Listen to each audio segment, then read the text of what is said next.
So phonology is concerned with the sound structure of language. Generative phonology is the theory of this structure.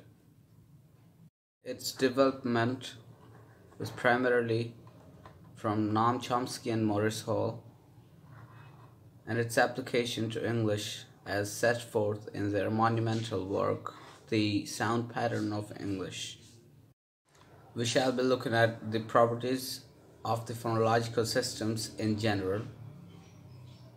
What is common to the phonologies of all languages? Of course, general phonological theory cannot be divorced from what happens in specific language, since the theory evolves from the experience of real linguistic data. Therefore, when discussing the theoretical problems, we will refer to examples from various languages. Shanford Shan. He is avoiding polemics, for he thought it to be best to present one coherent view. Yet I have tried to point out those aspects of the theory which are inadequate or not too solid. I hope not to give the impression that the generative phonology is a fait accompli. In fact, phonology, like other areas of linguistics, is going through a period of flux. In spoken language, sound conveys meaning, and meaning is manifested through sound. Unfortunately, due to space limitation, I was unable to show how phonology fits into a theory, total theory of language, how it is interrelated to syntax and semantics. General phonological theory is not evolved isolated from the rest of language, but has been a part of the comprehensive theory of language known as transformational grammar. Two introductory books paint the whole picture as Langacker's Language and Its Structure, and Grinder and Elgin's A Primer of Transformational Grammar. A much more technical work is Chomsky's Aspects of the Theory of Syntax. Language data and analysis are taken from various sources: Chomsky and Hall, English; Gleason, Chatino, Hanuno, Turkish; Yoruba; Harris, Spanish; Hyman, Noob; Kutsuras, Russian; Koruda, Yavalmani; Lee, Korean; Leitner, Russian; Stewart, Twee; Wenneman, German; and Walker, Diegueño. The French data are from Shanford Chain's French Phonology and Morphology. The works of Hackett, Jacobson, and Lagerfeld and Trubetskoy were instrumental for examples of the different types of phonological patterns discussed in the second chapter. Signing off, Shanford Shan. The number 1 segment.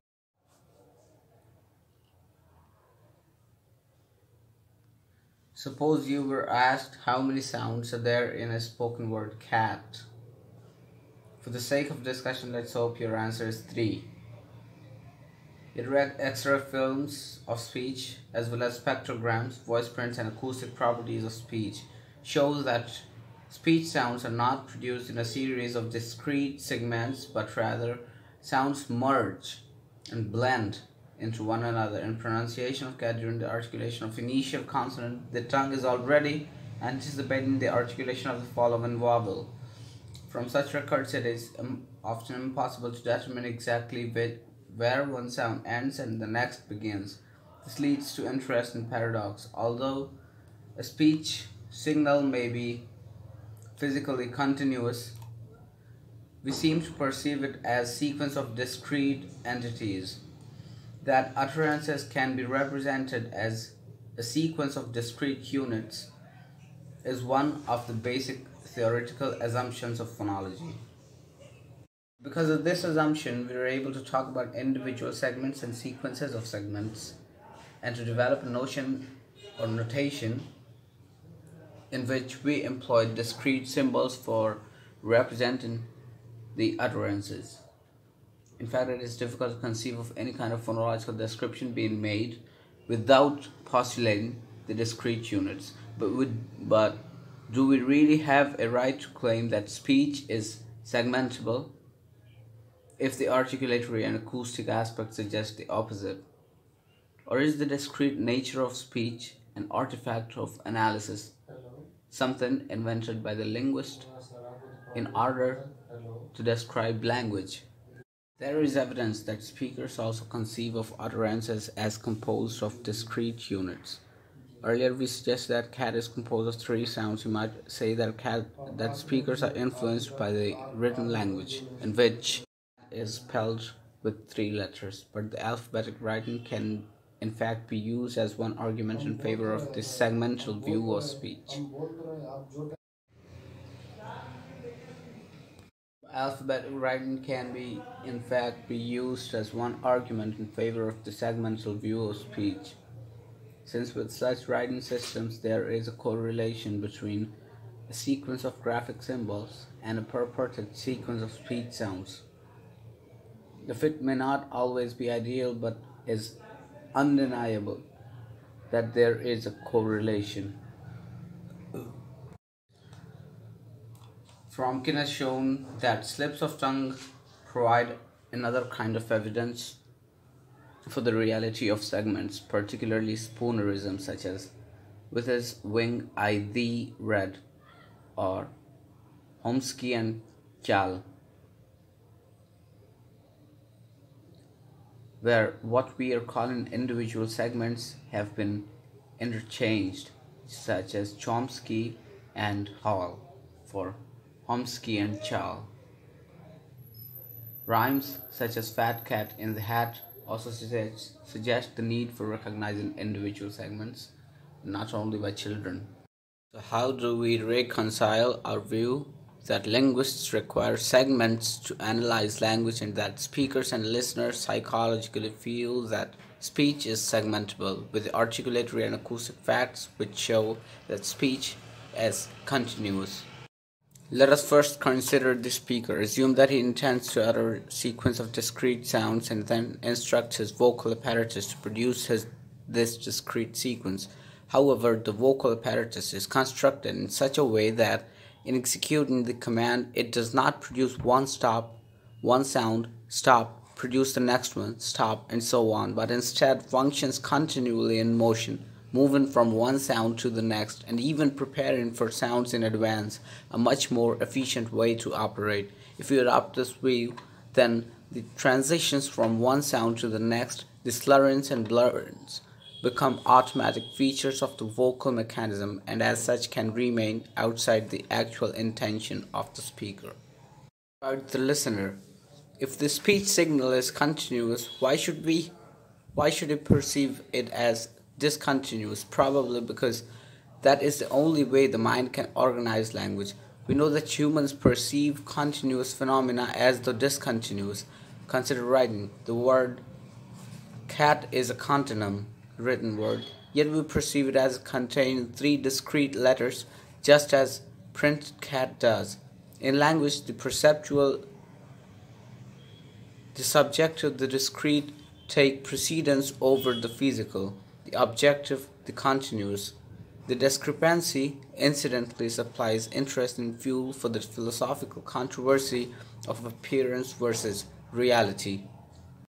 It's what you think that counts. X-rays and spectrograms show not only that speech is physically continuous, but also that no two utterances, even occurrences of what is supposed to be of the same utterance, are exactly identical.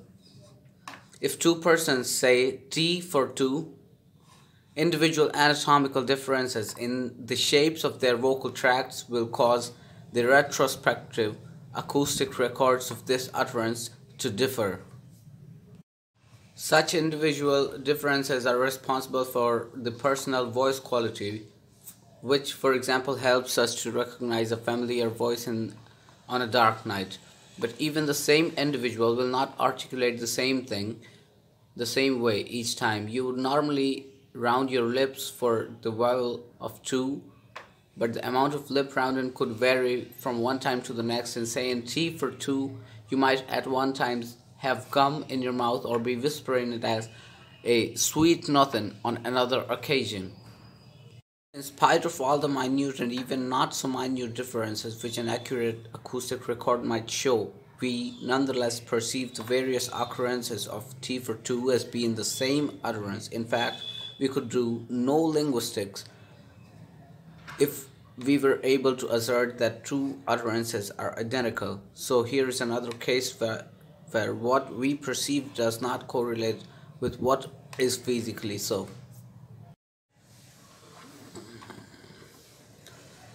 We're interested only in those phonetic differences which are linguistically significant. The words pin, bin, tin, din, kin, fin, sin, and win differ only in their initial consonant segments. Similarly, the words beat, bit, bait, bet, bat, boot, boat, and bot differ only in their vowel segments. Segments whose function is to contrast forms have traditionally been called phonemes. So to begin with, we can say that phonetic differences which are phonemic are linguistically significant.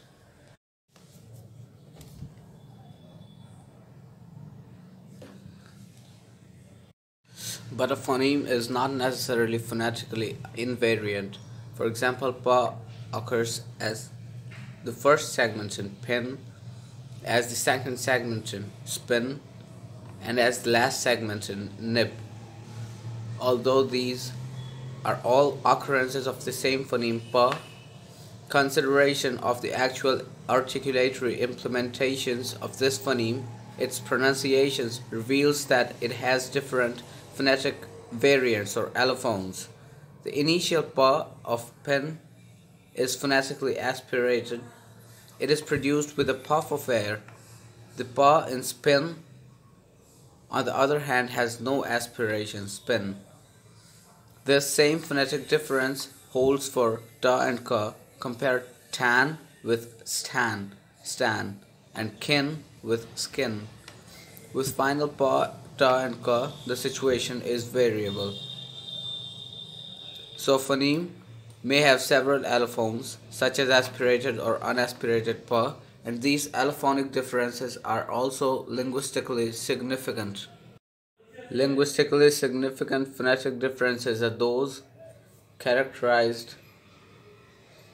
which characterize the native control of language. For example, failure to distinguish pit and bit would be un-English. It would be un-English for initial pataka to be unaspirated, but would be excellent French or Spanish.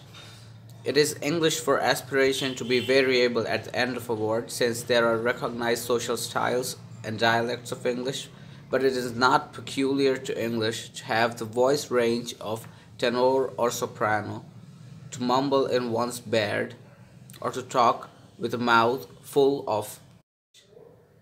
Nor is it part of English for the same speaker to aspirate initial pataka with the identical amount of physical force each time. Interestingly enough, it is not even necessary that some measurable acceptable range of aspiration occur with these initial segments.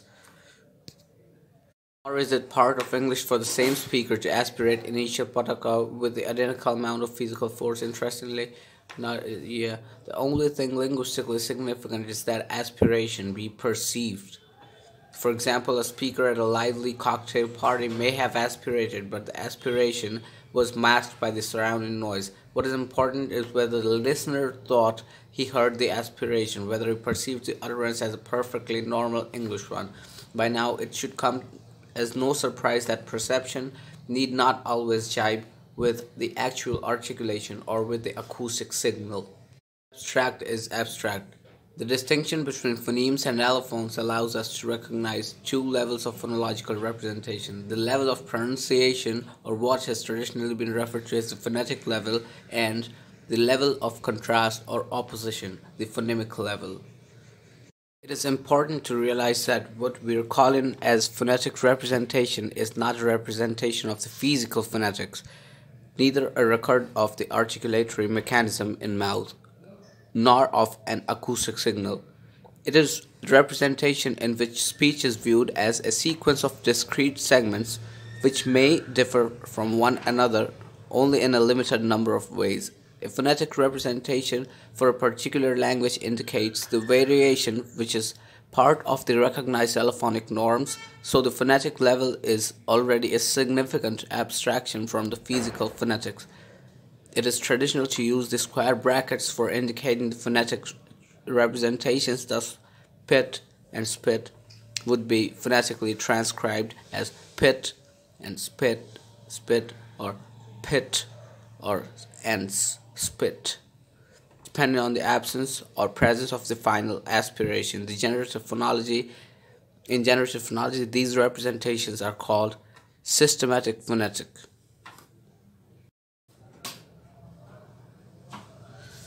If a systematic phonetic representation is more abstract than a physical phonetic record, a phonemic representation is still more abstract as even less phonetic detail is indicated.